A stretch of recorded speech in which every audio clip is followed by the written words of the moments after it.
I hope we can see it in this thing here. I got a movie going. Okay. But you can see the solder.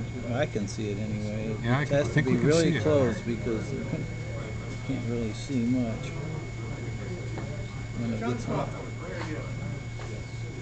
That is amazing. Now, where'd you get that heat gun? I forgot. Okay. I bought it from someplace in New England, I think. Now, this is W2TAG assembling his ensemble receiver 2 with the aid of a solder paste and hot air gun. Give us a smile, Ted. All right.